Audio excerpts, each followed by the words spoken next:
Hello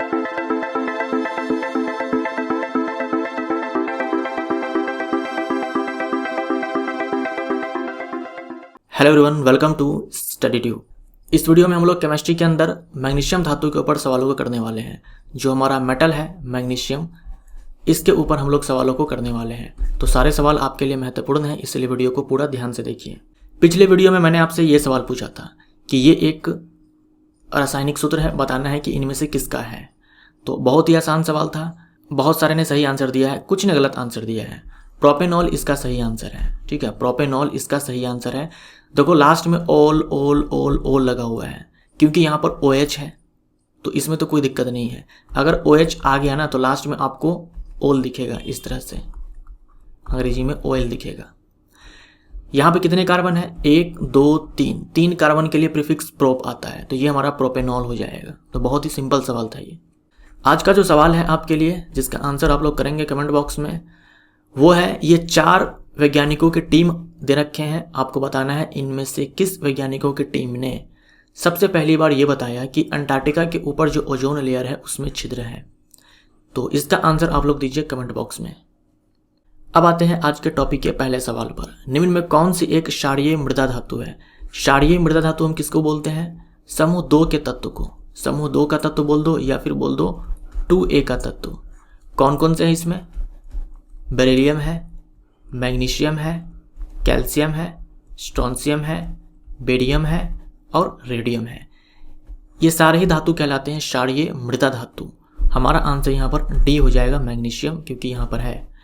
lithium, sodium, potassium, ये सारे जो है समूह 1 के धातु है। समूह 1 का धातु बोल दो या फिर बोल दो 1A का धातु। इसे बोलते हैं सिंपली क्षारीय धातु। हम मृदा नहीं बोलेंगे यहाँ पर, सिंपली क्षारीय धातु। तो समूह 1 के केस में क्षारीय धातु, समूह 2 के केस में क्षारीय मृदा धातु। आंसर हमारा डी। मैग्नीशियम के संदर्भ में असत्य है। यह S ब्लॉक और 2A का तत्व है। जो हमारा S ब्लॉक है इसके अंदर 2 ग्रुप्स आते हैं, ग्रुप नंबर 1 और ग्रुप नंबर 2। ग्रुप नंबर 1 को हम लोग 1A भी बोलते हैं और ग्रुप नंबर 2 को हम लोग 2A भी बोलते हैं। तो मैग्नीशियम अभी आपने देखा था कि ग्रुप नंबर 2 में था। तो ये हमारा स्टेटमेंट जो है वो सही है, S ब्लॉक का है और 2A का तत्व है। यह आवर्त 3 का तत्व है, ये भी सही है। आवर्त सारणी में आप देखना, ये आपको मिलेगा आवर्त 3 में। आवर्त 3 में जस्ट सोडियम के बाद आपको मिलेगा मैग्नीशियम। इसकी परमाणु संख्या 12 है, मैग्नीशियम की परमाणु संख्या 12 है और परमाणु भार 24 है, ठीक है। इसका परमाणु भार 25 है, ये गलत हो जाएगा, तो डी गलत है, बाकी सारे सही है। परमाणु संख्या 12 है और परमाणु भार 24 है। निम्न में कौन मैग्नीशियम और कैल्शियम का अयस्क है? ये 4 प्रकार के अयस्क हैं जो आपको ध्यान में रखने हैं, जो कि मैग्नीशियम के अयस्क हैं। डोलोमाइट मैग्नीशियम के साथ साथ कैल्शियम का भी अयस्क है। कार्नेलाइट मैग्नीशियम के साथ साथ पोटेशियम का भी अयस्क है। मैग्नेसाइट ये है मैग्नीशियम कार्बोनेट और एप्सम सॉल्ट ये होता है मैग्नीशियम सल्फेट। हमसे पूछा है मैग्नीशियम और कैल्शियम का अयस्क है, तो ये हो जाएगा डोलोमाइट। कैल्शियम मैग्नीशियम कार्बोनेट, ठीक है, रासायनिक नाम कैल्शियम मैग्नीशियम कार्बोनेट। हमारा आंसर यहाँ पर डोलोमाइट हो जाएगा। निम्न में कौन मैग्नीशियम और पोटेशियम का अयस्क है? मैग्नीशियम के साथ साथ पोटेशियम का अयस्क कार्नेलाइट है। Potassium chloride, magnesium chloride, carnallite, A हमारा आंसर। मैग्नीशियम प्लस तनु अम्ल बराबर लवण है और यहाँ पर बताना है कि क्या होगा। तो यहाँ देखो अभिक्रिया करवाया जा रहा है तनु अम्ल के साथ। हाइड्रोजन यहाँ है, हाइड्रोजन से काफ़ी ऊपर है मैग्नीशियम। तो धातु तनु अम्ल जैसे कि तनु HCl, तनु H2SO4, इन सब के साथ जब धातु अभिक्रिया करती है तो धातु लवण वहाँ पे बनता है। साथ में कौन सी गैस उत्पन्न होती है? Hydrogen gas. इसके ऊपर मैं आपको कई बार बता चुका हूँ, हाइड्रोजन गैस। तो हमारा आंसर यहाँ पर हाइड्रोजन हो जाएगा। मैग्नीशियम रिएक्ट करके तनु अम्ल के साथ, यहाँ पर तनु अम्ल के रूप में तनु HCl हो सकता है, तनु H2SO4 हो सकता है। यहाँ पर बनेगा, मान लो अगर H2SO4 है तो मैग्नीशियम सल्फेट और अगर HCl है तो मैग्नीशियम क्लोराइड। और दोनों ही केसेस के अंदर आपको यहाँ पर हाइड्रोजन गैस दिखेगी। तो हमारा आंसर यहाँ पर बी हो जाएगा। धातु और डैश के अभिक्रिया में हाइड्रोजन गैस उत्पन्न नहीं होती है। अब तक आप ये चीज़ अच्छे से समझ चुके होंगे, कई बार सवाल आ चुका है इस तरह का। हाइड्रोजन के ऊपर जितने भी आपको धातु दिख रहे हैं ये सारे क्या है कि तनु सल्फ्यूरिक अम्ल, तनु हाइड्रोक्लोरिक अम्ल के साथ अभिक्रिया करते हैं और वहाँ पर उत्पन्न होती है हाइड्रोजन गैस। तो हमारा आंसर ये भी नहीं होगा, ये भी नहीं होगा। लेकिन मान लो हम जो अम्ल लेते हैं वो ना तो सल्फ्यूरिक अम्ल है ना ही हाइड्रोक्लोरिक अम्ल है। हमने जो अम्ल लिया यहाँ पर वो HNO3 या नाइट्रिक अम्ल है। अब चाहे ये कंसनट्रेटेड हो चाहे ये डाइल्यूटेड हो, चाहे ये सांद्र अम्ल हो, सांद्र HNO3 हो या फिर तनु HNO3 हो, कुछ भी हो, धातु जब इसके साथ अभिक्रिया करती है ना तो वहाँ पर हाइड्रोजन गैस जो है उत्पन्न नहीं होती है। वहाँ पे हमें क्या दिखेगा, वहाँ पर हमें दिखेगा वाटर। होता यह है कि जैसे ही हाइड्रोजन गैस यहाँ पर उत्पन्न होती है तुरंत HNO3 में जो ऑक्सीजन है ये ऑक्सीजन इसके पास आता है और इस H2 को ऑक्सीकृत करके ऑक्सीडाइज करके H2O में कन्वर्ट कर देता है। क्योंकि HNO3 जो है ये स्ट्रॉन्ग ऑक्सीडाइजिंग एजेंट है, ये प्रबल ऑक्सीकारक है, तो ये H2O को ऑक्सीकृत कर देगा H2O में। तो वहाँ पर हाइड्रोजन गैस नहीं दिखती है बट जल वहाँ पे दिखता है। तो हमारा आंसर यहाँ पर नाइट्रिक अम्ल हो जाएगा कि नाइट्रिक अम्ल के साथ अभिक्रिया करके धातु जो है हाइड्रोजन गैस उत्पन्न नहीं करती है। लेकिन मान लीजिए कि जो हमारा यहाँ पर धातु है वो है मैग्नीशियम, जो हमारा टॉपिक चल रहा है मैग्नीशियम। मैग्नीशियम धातु है और यहाँ पर जो HNO3 है वो बहुत ही ज़्यादा डाइल्यूटेड है, वेरी डाइल्यूटेड HNO3, मतलब पानी बहुत ज़्यादा है, अम्ल बहुत कम है, बहुत ही ज़्यादा तनु है, अत्यधिक तनु हमने यहाँ पर नाइट्रिक अम्ल ले लिया है। ऐसे केस में क्या होगा कि मैग्नीशियम जब इसके साथ रिएक्ट करेगा तो हाइड्रोजन गैस यहाँ पर उत्पन्न हो जाती है। निम्न में कौन ग्रिग्नार्ड अभिकर्मक का घटक है? ग्रिग्नार्ड रिएजेंट का बताना है कि कंपोनेंट है। ग्रिग्नार्ड रिएजेंट ये होता है इथाइल मैग्नीशियम हैलाइड। कैसे बनता है ये? यहाँ पर है इथाइल हैलाइड। हैलाइड का मतलब हैलोजन होता है, हैलोजन को हम लोग X से दिखाते हैं।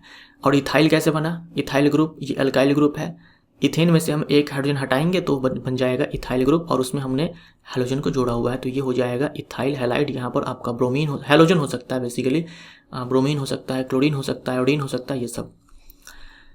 उसके बाद हमने रिएक्ट करवाया मैग्नीशियम के साथ ईथर के प्रेजेंस में, ठीक है, ईथर के प्रेजेंस में, तो यहाँ पर बना इथाइल मैग्नीशियम हैलाइड। हैलाइड यानी कि हैलोजन, हैलोजन को हम लोग X से दिखाते हैं। आप इस X के जगह पर ब्रोमीन ले सकते हो, क्लोरीन ले सकते हो, हैलोजन तत्व आप ले सकते हो। ये हमारा ग्रिग्नार्ड रिएजेंट हो गया। इसमें आप देखो मैग्नीशियम है। हमारा आंसर यहाँ पर बी हो जाएगा।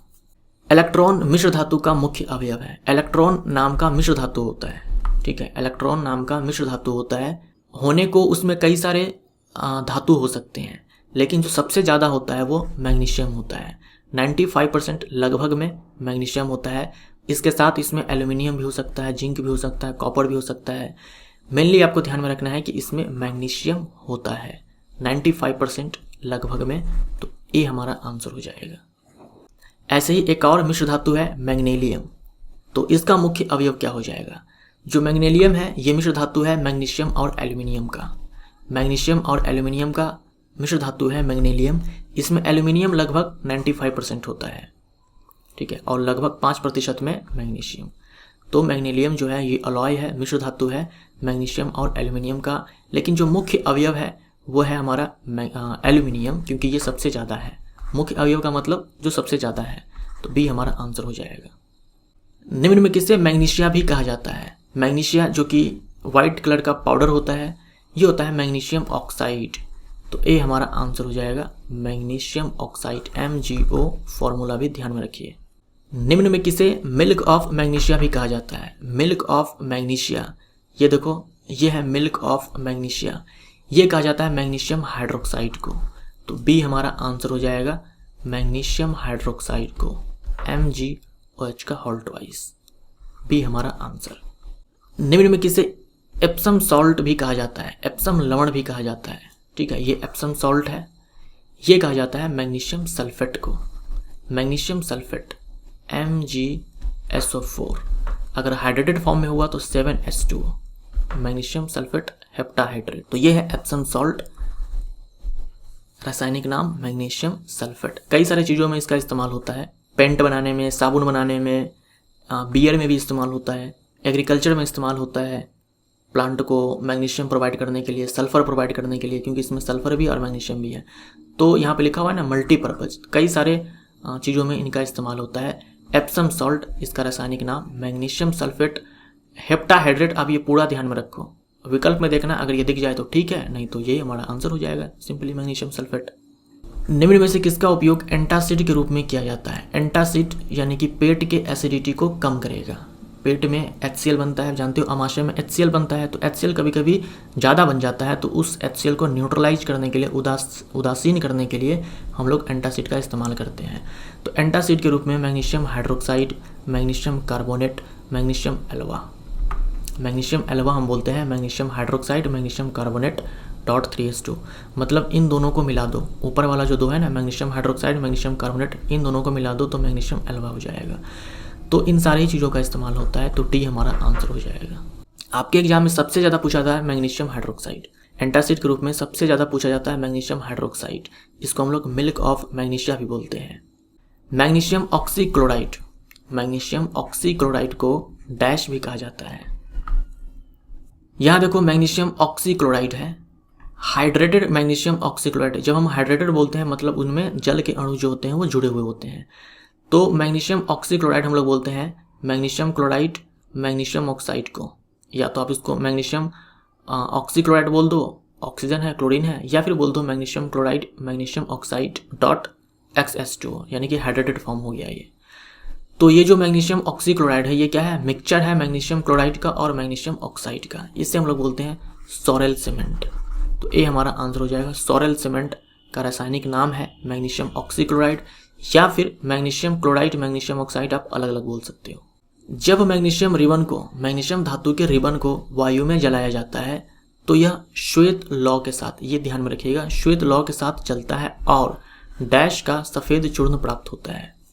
मैग्नीशियम रिबन है उसको जलाया गया वायु के प्रेजेंस में, तो यहाँ पर बनता है मैग्नीशियम ऑक्साइड।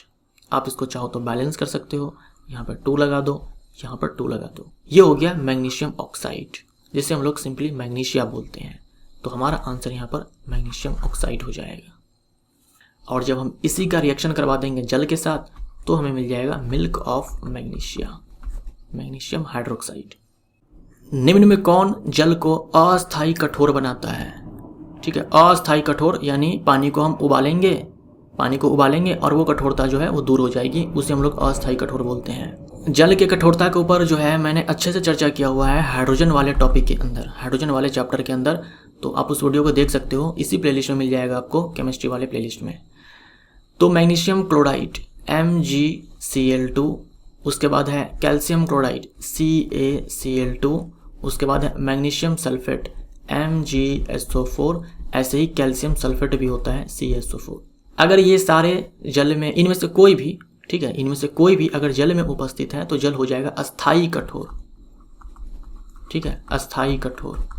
परमानेंट वाटर जो है, हार्ड है, उसको हम केवल बॉईल करके उस हार्डनेस को दूर नहीं कर पाएंगे। लेकिन अगर जल में मैग्नीशियम या फिर कैल्शियम का बाइकार्बोनेट हो, यानी कि ये हो, मैग्नीशियम का बाइकार्बोनेट हो या फिर कैल्शियम का बाइकार्बोनेट हो, MgHCO3 का होल ट्वाइस, उसके बाद CaHCO3 का होल ट्वाइस, इनमें से कोई भी अगर पानी में उपस्थित है, जल में उपस्थित है, तो जल हो गया आपका अस्थायी कठोर, टेम्परेरी हार्ड हो गया वो, बॉयल करोगे वो हार्डनेस जो है वो खत्म हो जाती है। तो मैग्नीशियम बाइकार्बोनेट हमारा आंसर हो जाएगा अस्थायी कठोर के लिए। तो ये हमारा टॉपिक यहाँ पर समाप्त होता है मैग्नीशियम के ऊपर। जो सवाल मैंने आपसे पूछा उसका आंसर आप लोग जरूर करें। वीडियो अगर अच्छा लगे तो वीडियो को लाइक भी जरूर करें।